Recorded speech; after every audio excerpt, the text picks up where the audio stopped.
और आपकी सहूलियत के लिए हमने इसे थोड़ा आसान बना दिया है। मेरा नाम है अमित वाधवा और मैं हूं एक गिगलर। आइए शुरू करते हैं आज की स्टोरी कायर। लड़के का नाम केशव था, लड़की का प्रेमा। दोनों एक ही कॉलेज में और एक ही क्लास में पढ़ते थे।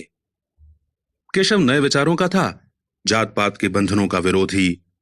प्रेमा पुराने संस्कारों की कायल थी, पुरानी मर्यादाओं और प्रथाओं में पूरा विश्वास रखने वाली।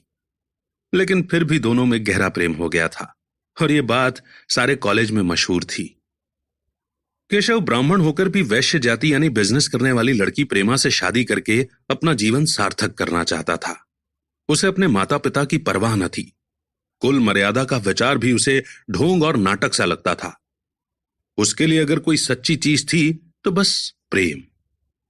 लेकिन प्रेमा के लिए माता पिता और कुल परिवार के आदेश के खिलाफ एक कदम बढ़ाना भी नामुमकिन था। शाम का समय था। विक्टोरिया पार्क के एक सुनसान सी जगह में दोनों आमने सामने हरियाली पर बैठे हुए थे।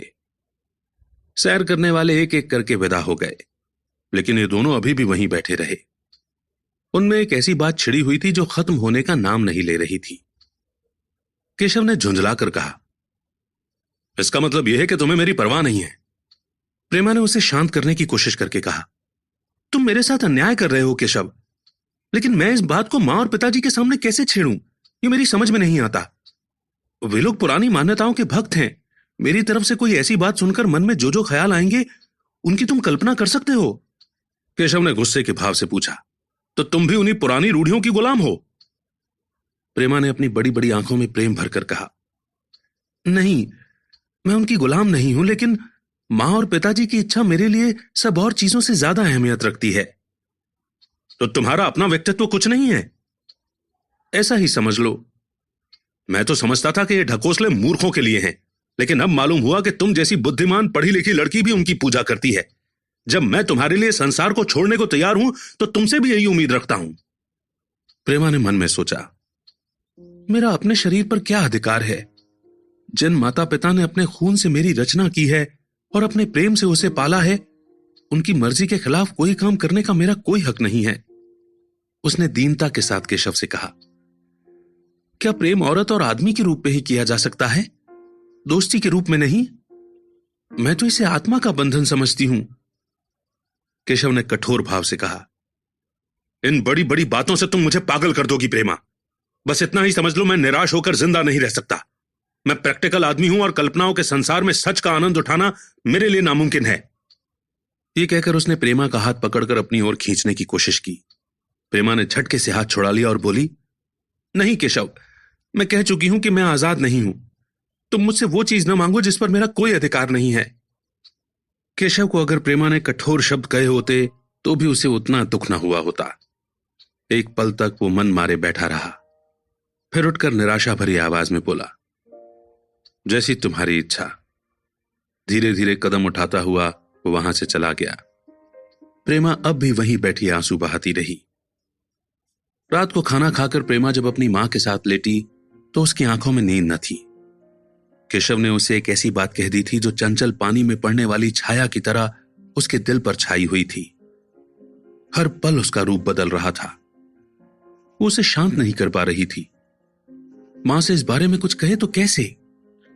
शर्म मुंह बंद कर देती थी। उसने सोचा, अगर केशव के साथ मेरी शादी न हुई तो उस समय मेरा कर्तव्य क्या होगा? अगर केशव ने कुछ गुस्ताखी कर डाली तो मेरे लिए संसार में फिर क्या रह जाएगा? लेकिन मेरा बस ही क्या है? इस तरह के विचारों में एक बात जो उसके मन में पक्की थी वो ये थी कि केशव के सिवा वो किसी और से शादी ना करेगी। उसकी मां ने पूछा, क्या तुझे अब तक नींद ना आई? मैंने तुझसे कितनी बार कहा कि थोड़ा बहुत घर का काम काज किया कर, लेकिन तुझे किताबों से फुर्सत ही नहीं मिलती। 4 दिन में तू पराए घर जाएगी, कौन जाने कैसा घर मिले।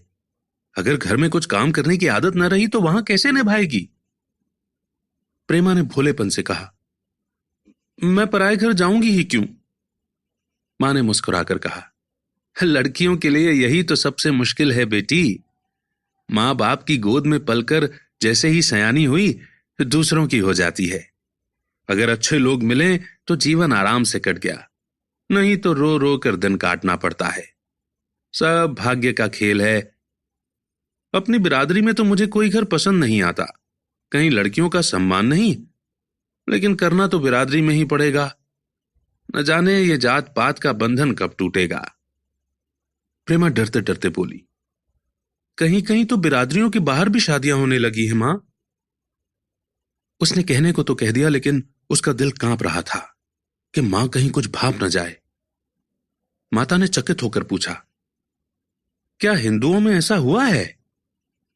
फिर उन्होंने खुद ही उस सवाल का जवाब भी दिया, और 2-4 जगह ऐसा हो भी गया तो उससे क्या होता है। प्रेमा ने इसका कुछ जवाब न दिया। डर था कि कहीं मां उसका मतलब न समझ जाए। उसका भविष्य एक अंधेरी खाई की तरह उसके सामने मुंह खोले खड़ा था, मानो उसे निगल जाएगा। फिर उसे न जाने कब नींद आ गई। सुबह प्रेमा सोकर उठी तो उसके मन में एक अजीब सी हिम्मत का उदय हो गया था। सभी अहम फैसले हम अचानक लिया करते हैं, मानो कोई दिव्य शक्ति हमें उनकी ओर खींच ले जाती है। वही हालत प्रेमा की थी।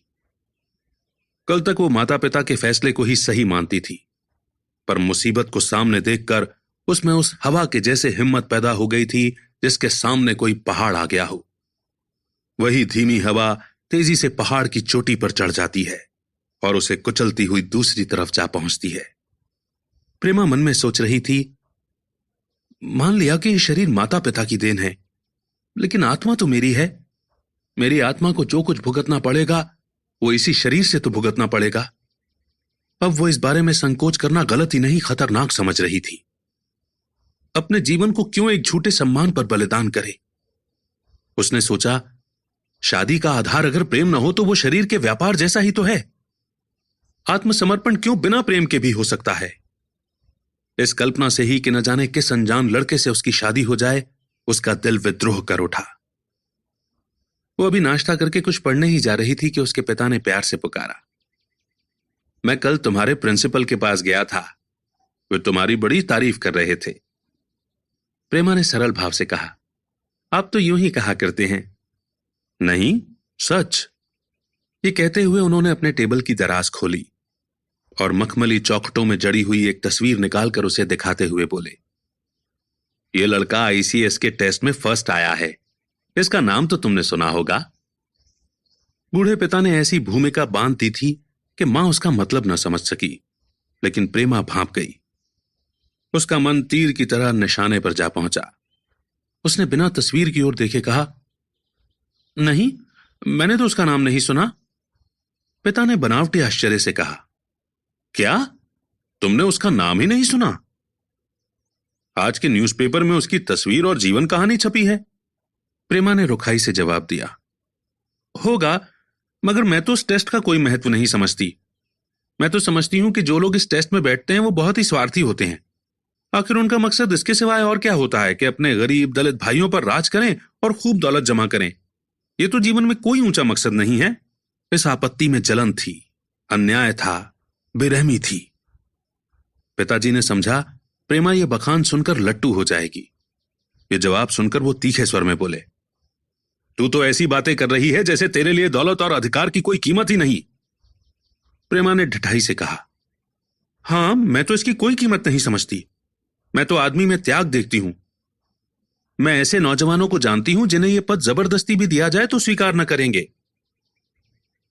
पिता ने हंसी उड़ाते हुए कहा, यह बात तो आज मैंने नहीं सुनी। मैं तो देखता हूं कि छोटी छोटी नौकरियों के लिए लोग मारे मारे फिरते हैं। मैं जरा उस लड़के की सूरत देखना चाहता हूं जिसमें इतना त्याग हो। मैं तो उसकी पूजा करूंगा। शायद किसी दूसरे मौके पर यह शब्द सुनकर प्रेमा शर्म से सिर झुका लेती, पर इस समय उसकी हालत उस सिपाही की तरह थी जिसके पीछे गहरी खाई हो। आगे बढ़ने के सिवा उसके पास और कोई रास्ता न था। अपने गुस्से को संयम से दबाती हुई, आंखों में विद्रोह भरे, वो अपने कमरे में गई और केशव की कई तस्वीरों में से चुनकर एक तस्वीर लाई जो उसकी नजर में सबसे खराब थी और पिता के सामने रख दी। बूढ़े पिता ने तस्वीर को बेपरवाह के भाव से देखना चाहा, लेकिन पहली नजर में ही उसने उन्हें आकर्षित कर लिया। ऊंचा कद और दुबला पतला होने पर भी उसके डील डॉल से स्वास्थ्य और संयम का अनुभव हो रहा था। चेहरे पर प्रतिभा का तेज न था, पर बुद्धिमानी और समझदारी की ऐसी झलक थी जो उसके मन में विश्वास पैदा कर रही थी। उन्होंने उस तस्वीर की ओर देखते हुए पूछा, यह किसकी तस्वीर है? प्रेमा ने संकोच से सिर झुकाकर कहा, ये मेरे ही क्लास में पढ़ते हैं। अपनी ही बिरादरी का है? प्रेमा का चेहरा फीका पड़ गया। इसी सवाल के जवाब पर उसकी किस्मत का फैसला हो जाएगा। उसके मन में पछतावा हुआ कि बेकार मैं इस तस्वीर को यहां लाई। उसमें एक पल के लिए जो हिम्मत आई थी वो इस पहने सवाल के सामने कमजोर हो गई। वो दबी हुई आवाज में बोली, जी नहीं, वो ब्राह्मण है। और ये कहने के साथ ही बेचैन होकर कमरे से निकल गई, मानो यहां की हवा में उसका गला घुटा जा रहा हो, और दीवार की आड़ में खड़ी होकर रोने लगी। लाला जी को पहले तो ऐसा गुस्सा आया कि प्रेमा को बुलाकर साफ साफ कह दें कि यह नामुमकिन है। वे उसी गुस्से में दरवाजे तक आए, लेकिन प्रेमा को रोते देखकर नरम हो गए। इस लड़के के प्रति प्रेमा के मन में क्या भाव थे, वे उनसे छिपा न रहा। वे लड़कियों को पढ़ाने में पूरा विश्वास करते थे, लेकिन इसके साथ ही कुल मर्यादा की रक्षा भी करना चाहते थे। अपनी ही जाति के अच्छे लड़के के लिए वो अपना सब कुछ न्यौछावर कर सकते थे, लेकिन उस रेखा के बाहर अच्छे से अच्छा और योग्य से योग्य लड़के की कल्पना भी उनकी सहन शक्ति से बाहर थी। इससे बड़ा अपमान वे सोच ही न सकते थे। उन्होंने कठोर आवाज में कहा, आज से कॉलेज जाना बंद कर दो। अगर पढ़ाई कुल मर्यादा को डुबाना ही सिखाती है तो ऐसी पढ़ाई धूल है।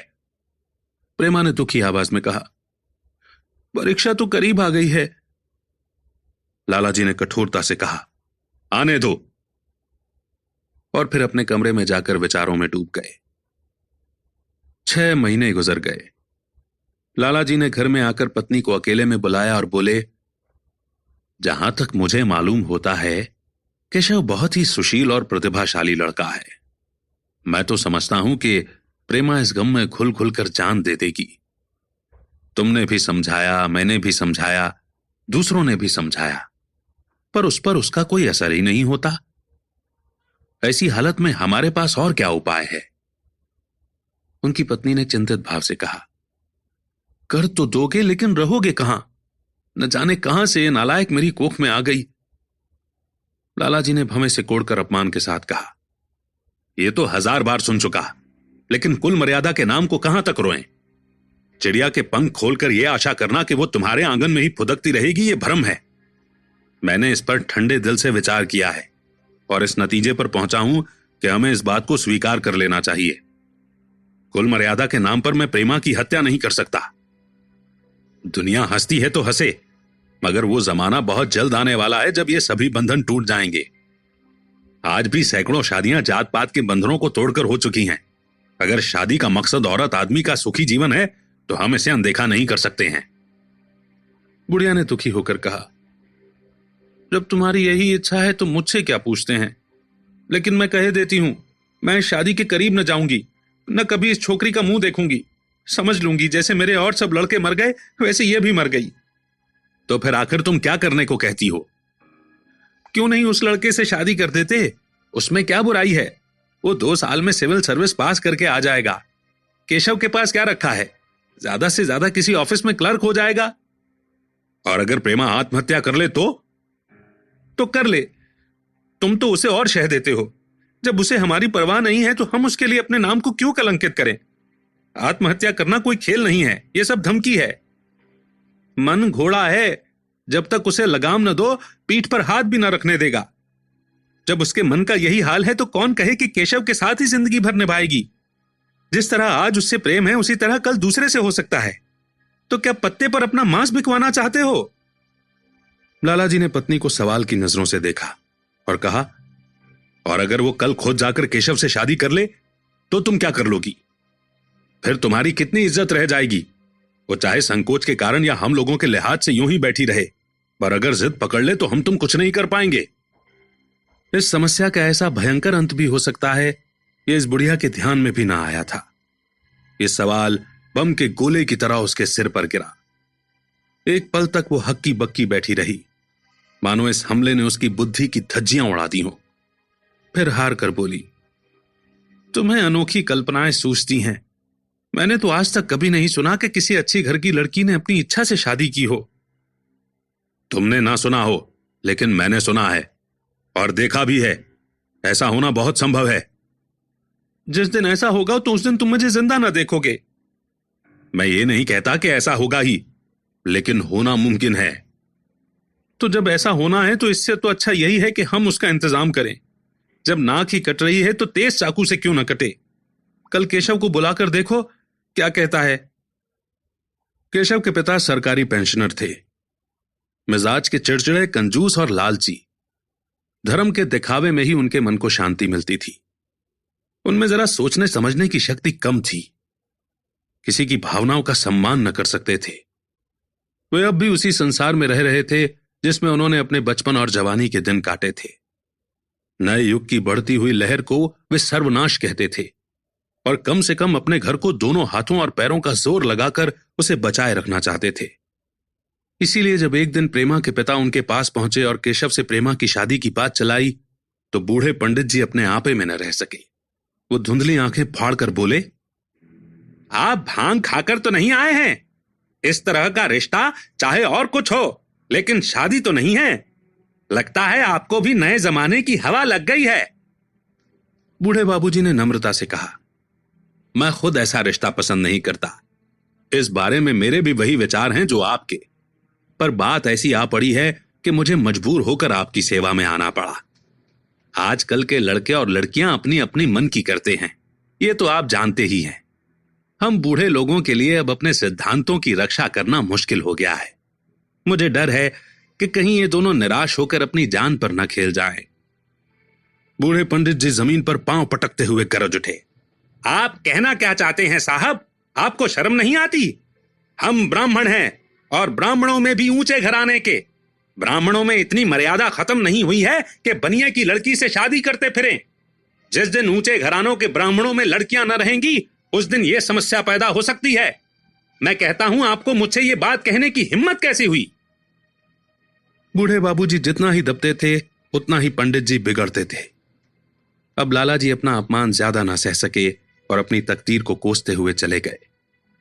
उसी वक्त केशव कॉलेज से आया। पंडित जी ने तुरंत उसे बुलाकर कठोर आवाज से कहा, मैंने सुना है तुमने किसी बनिए की लड़की से शादी करने का मन बना लिया है। ये खबर कहां तक सच है? केशव ने अनजान बनकर पूछा, आपसे किसने कहा? किसी ने भी कहा हो, मैं पूछता हूं, यह बात सच है या नहीं? अगर सच है तो तुमने अपनी मर्यादा को डुबोने का फैसला कर लिया है तो तुम्हारे लिए हमारे घर में कोई जगह नहीं है। तुम्हें मेरी कमाई का एक ढेला भी नहीं मिलेगा। मेरे पास जो कुछ है वो मेरी अपनी कमाई है। मुझे अधिकार है कि मैं जिसे चाहे उसे दूं। तुम ये गलत काम करके मेरे घर में कदम नहीं रख सकते। केशव पिता के स्वभाव को जानता था।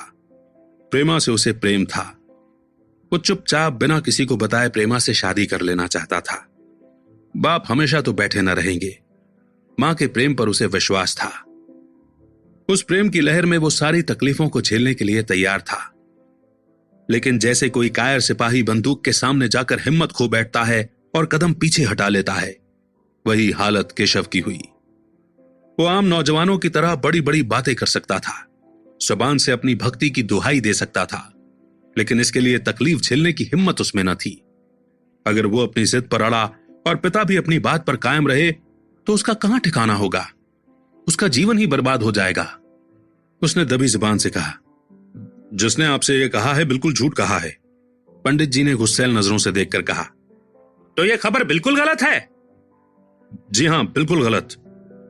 तो तुम आज ही उस बनिए को खत लिख दो और याद रखो कि इस तरह की चर्चा फिर कभी उठी तो तुम्हारा सबसे बड़ा दुश्मन मैं ही होऊंगा।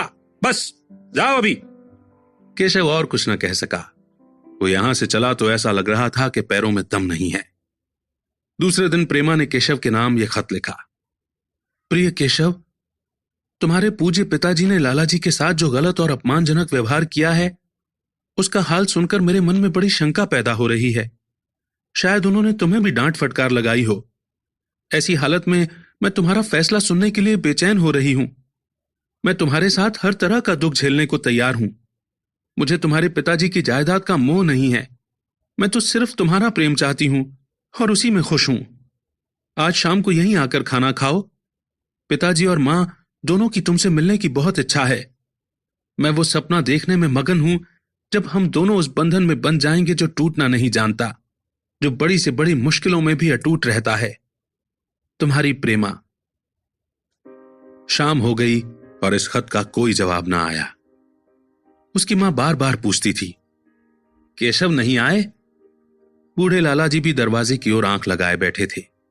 यहां तक कि रात के 9 बज गए, पर न तो केशव आए न उनका खत। प्रेमा के मन में तरह तरह के ख्याल आ रहे थे। शायद उन्हें खत लिखने का मौका न मिला हो, या आ जाने की फुर्सत न मिली होगी। कल जरूर आ जाएंगे। केशव ने पहले उसके पास जो प्रेम पत्र लिखे थे उन सबको उसने फिर पढ़ा। उनके एक एक शब्द से कितना प्रेम टपक रहा था, उनमें कितनी बेताबी, कितनी तमन्ना थी। फिर उसे केशव के वे शब्द याद आए जो उसने सैकड़ों बार कहे थे। कितनी बार वो उसके सामने रोया था। इतने सबूतों के होते हुए निराशा के लिए कहां जगह थी, मगर फिर भी सारी रात उसका मन जैसे सूली पर टंगा रहा। सुबह केशव का जवाब आया। प्रेमा ने कांपते हुए हाथों से खत पढ़ा। उसके हाथ से खत गिर गया।